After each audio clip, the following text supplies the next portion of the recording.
what's up? I am back with another video, and today I am doing my Bears mock draft. So as always, make sure you hit that subscribe button down below, hit that notification bell if you enjoy this type of content. I will be doing a Bears and every other NFL team mock draft throughout draft season. Starting in the middle of March, I will have a 32-team countdown to NFL draft night. On the first one, I'm pretty sure it is April 29th through May 1st is draft weekend. I will be doing a live stream, so make sure that you're ready for that. Like this video if you enjoy it. Comment all your thoughts and opinions down below. And if you comment, I will make sure I comment back on you if you want to check. I am doing this, so if you want to go check me out, check out my other video comment sections or stuff like that. So make sure you're doing that. And commenting all your thoughts and opinions down below. Suggest videos, because I will definitely do some suggestions like the FCS recaps. I am sorry I didn't do a preview, but I was a little bit busy, and I need to do a little bit better on my FCS knowledge with a lot of the players opting out for the NFL draft that are a lot of the stars, like Trey Lance or Dylan Ratzen, or a couple other players that are lesser known, like Drew Heimlin or Christian Uphoff. So let's get into today's video. This mock draft includes a trade. So with the 20th overall pick and the 165th overall pick, I traded those to the Atlanta Falcons to get the 35th and 43rd overall picks. And just so you know, the Falcons did previous trades that allowed this trade to go on. And also, just so you know, before I get much into the video, I use Pro Football Network, so I'll try to put that link down below if you want to use it. But the Pro Football Network has a great mock draft simulator that I do for all my mock drafts, so make sure you go check out that. So with the 35th overall pick, I selected Mac Jones, quarterback out of Alabama. First of all, I do want to say this. I know this isn't probably going to happen, and I know this isn't very realistic, but this is the rankings that they have, and I thought that you take the best player available, and obviously Mac Jones was the best player available there, so I thought he was a great selection. And to be honest, I hope the Bears select him at number 20, because I think that he would be a great quarterback. I wasn't very high on him at the start of the season, but now with how he's played against defenses like Georgia, like Ohio State, and to a degree Notre Dame, I think Notre Dame has a pretty good defense. I think he really showed that it's not just the playmakers that he has, it's also his deep ball accuracy, his quick reading of the field, his field vision is wonderful. I think that he would be a really good player. So I love selecting him there. The other players that were available was Jalen Mayfield, offensive tackle out of Michigan, Afontu Melifonwu, cornerback out of Syracuse. I'm sorry if I say any names wrong. If you want to check me out on that, just put that in the comment section down below. Baron Browning, linebacker out of Ohio State, Wyatt Davis, guard out of Ohio State, and Terrence Marshall Jr., wide receiver out of LSU. So with the offensive guard, I just didn't think that we really need a guard, so I'm not taking a guard with Wyatt Davis. Jalen Mayfield, we need quarterback a little bit more, and if I was going to pick an offensive tackle, I would have stayed at number 20, because there were guys I think available like Tevin Jenkins. Who else would have been available? Elijah Via Tucker out of USC. But I just thought that a quarterback was a little bit more of a needy position, especially now that the Bears haven't traded for anyone. Like, they didn't get Carson Wentz. Maybe they get Deshaun Watson. Maybe they get Jimmy G. Maybe get somebody, but it's unlikely now that I think they trade for a quarterback. I think it's more likely that they trade for a pick or something else. With the number 43rd overall pick, I picked Carlos Bashman Jr., defensive end out of Wake Forest University. So I thought Carlos Bashman, I've really fallen in love as a prospect. He's a great player. He can play the 3 technique and the 3-4 defense, and he is just going to be a really great player. And I think with the Bears having a 3-4 defense, he fits in perfectly opposite of Akeem Hicks and next to Eddie Goldman, that he is going to be a monster. And then in 2022, you can cut Akeem Hicks have him to replace Akeem Hicks, and then also have Bilal Nichols and Eddie Goldman. I am really happy about that, so I hope that's what the Bears do. If we could get Carlos Bashman with our second-round pick, I'd be super happy, but you would need to address quarterback and offensive tackle before you get Carlos Bashman, I kind of think. But I think that hopefully I will address offensive tackle, because with this trade I now have 3 second-round picks rather than just 1 first-round pick and 1 second-round pick. I thought that 3 second-round picks, you're able to address a great guy in Carlos Bashman, you're able to address the quarterback position of Mac Jones, and later on you're going to find out I'm going to address the offensive tackle position with my next pick. But the other people that were available is Davon Nixon, defensive tackle out of Iowa, Creed Humphrey, center out of Oklahoma, Jaylen Phillips, defensive end out of Miami, and Asante Samuel Jr., cornerback out of Florida State. So with Davon Nixon, I thought that I just like Carlos Bashman as a better player, because Nixon kind of he seems more like a nose tackle rather than a kind of a 3 technique and on the outside where Akeem Hicks is playing. So I thought that Carlos Bashman just fit that role better. Creed Humphrey, the Bears don't really need a center, and plus with the 43rd overall pick, that's not where I would want to address a type of need like that. I address it more like in the 3rd or 4th round. With defensive end, Jaylen Phillips, he would be playing outside linebacker probably, and I think even though he probably would be an upgrade over Robert Quinn, I think it is more important that you get a better player in Carlos Bashman. And then in Asante Samuel, if you cut Kyle Fuller, I think Asante Samuel could be a great replacement, but right now you have Kyle Fuller, you have Jalen Johnson, and you have a couple other players that can play slot corner, whether it's Kendall Vildor or maybe Buster Screen. You have a couple players that can play there, so I think that would work well there. But on to number 52.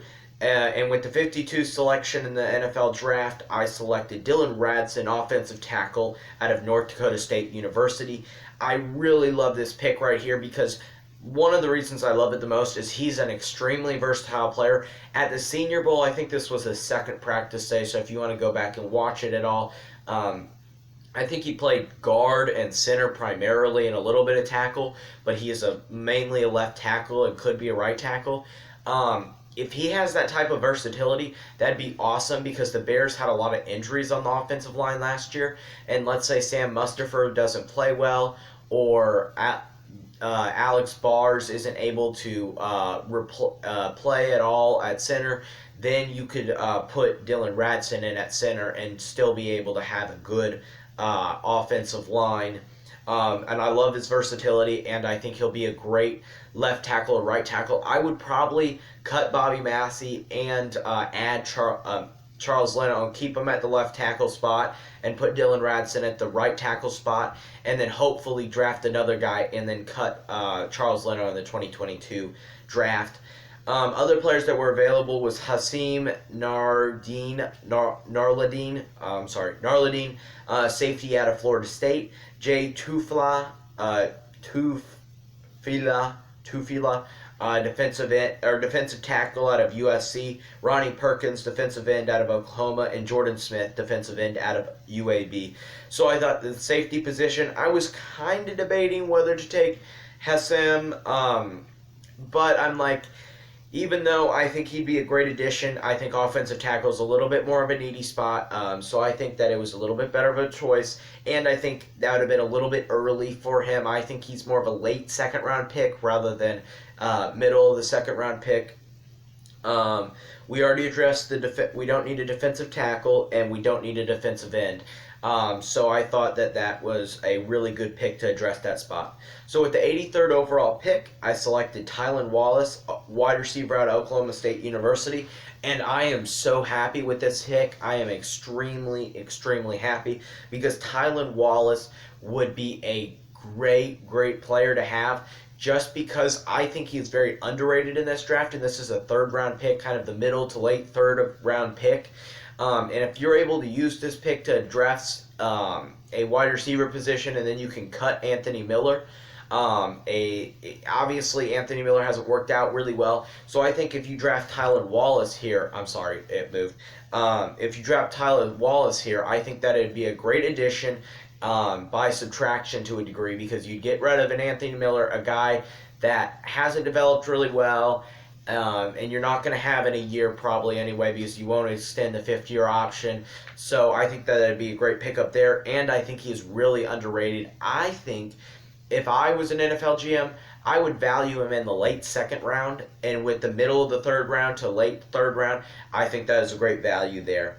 Other players that were available was James Hudson, offensive tackle out of Cincy, Michael Carter, running back out of North Carolina, Ramondre Stevenson, running back out of Oklahoma, and Brevin Jordan, tight end out of Miami. So here's my thing. I watched the Georgia-Cincinnati game, and I absolutely hated the play of James Hudson. I know that some people like him as a prospect. I don't like the hype. I don't think that he's a really good player. He really struggled against that Georgia defensive line, so I just don't think he's a great player and a great value, especially in third round. Michael Carter, running back out of Oklahoma, and Ramondre Stevenson, running back out of, Michael Carter, running back out of North Carolina, and Ramondre Stevenson, running back out of Oklahoma. Even though I really love Ramondre Stevenson, and I think you could be a great player, I think that the running back position is not really a position of need with Tariq Cohen coming back and David Montgomery. I just don't think you need to address the running back position. Even though I love those two running backs, I think that it's not the position or the time to draft a running back. And then tight end, I also don't think it's a position of time to draft him, because maybe you re-sign Jimmy Graham, maybe you go after Zach Ertz if he's cut from the Eagles. You obviously have Cole Kmet, and you have Demetrius Harris, I think, or you could bring him back. So right now, I don't think that tight end is a position of need. Maybe you draft a tight end in the later rounds, but right now, I don't think that it's a big deal. So with me trading the 165th pick, I had quite a while to wait until the 205th pick. So right now, I think it's 3 six-round picks. So let's get started with those. So with the 205th pick, I picked Chris Rump, the second defensive end out of Duke. I just thought this guy would be a great value piece, and like Travis Gibson last year, I think he'll be kind of a rotating guy that can kind of take Barkevius Mingo's spot, or Mario Edwards type of spot, and if he could fill in that, I think he'll be a great value, especially in the 6th round. Other players that were available: Paris Ford, safety out of Pitt; Kerry Engelline, tight end out of NC State; and Shane Buechele, quarterback out of SMU.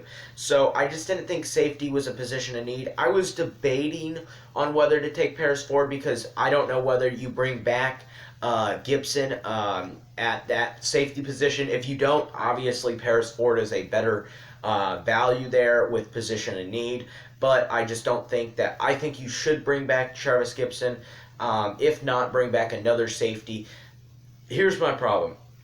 The Bears need to bring in a safety that is a strong safety type of guy, because I want Eddie Jackson to be able to play free safety and play center field, and let him do that, because he cannot play inside the box. And when you have Travis Gibson and Eddie Jackson out there, or HaHa Clendix and Eddie Jackson the year before, I just don't like it. I liked it a lot more when it was Adrian Amos and Eddie Jackson, but at the same time, I think that Adrian Amos is kind of a rare breed, so it's hard to find that, but I think it's worth a chance.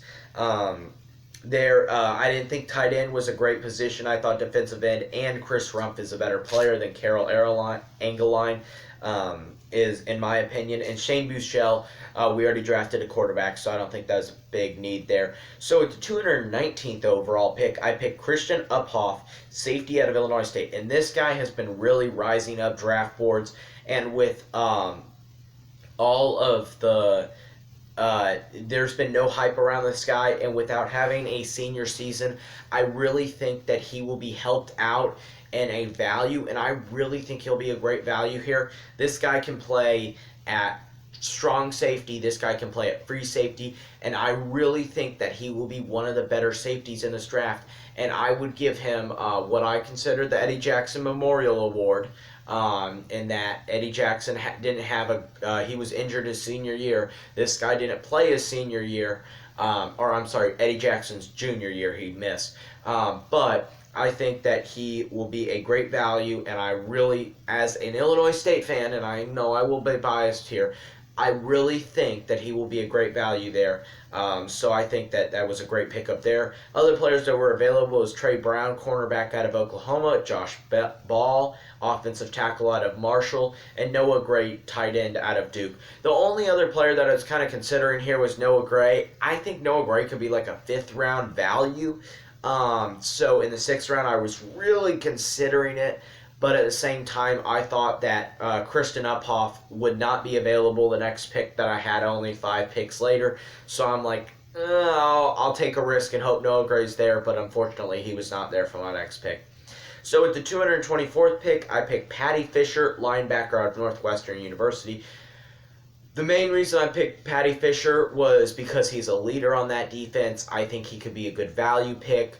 I don't think he has a ton of potential, but I think he could maybe be able to play some rotation in with Danny Trevathan. If Danny Trevathan kind of starts to fall off, maybe he can play a little bit of a rotation there. That's what my hope is. But I think that this was just a good value pick, good guy, good leader, and a great overall player. Other players that were available was Master Teague, running back out of Ohio State, Trey Norwood, safety out of Oklahoma, Tommy Doyle, offensive tackle out of Miami of Ohio. And I just thought here, Patty Fisher's the best guy available. I was half debating on whether to pick Master Teague as an extra running back, but I'm like, you might as well take a solid linebacker here over a running back when running back isn't a massive position of need, and you can always address that in the UDFA process. So with my final pick, the 230th overall pick, I picked Drew Heimlin, offensive tackle out of Illinois State. I'm going to be completely honest here. I just really didn't know a lot of other players that were available, so I'm going to be a little bit honest here. There were only 2 other players that I kind of knew, was Rakeem Boyd, running back out of Arkansas, and Des Fitzpatrick, wide receiver out of Louisville. And I just thought, I was debating on whether to take Rakeem Boyd, but I'm like, might as well take a guy that could be a project that could be a lot like Charles Leno and be a starting tackle, just because the guy's 6'10", 15 if I'm right. And I think that even though I'm an Illinois State fan and I'm kind of biased here, I think that it would be important to show that you are able to develop homegrown talent like a small town school in Illinois State. So I thought that'd be an awesome opportunity. So as always, make sure that subscribe button down below. Help me with this video by liking and sharing with your friends. And as always, have a great day. Bye.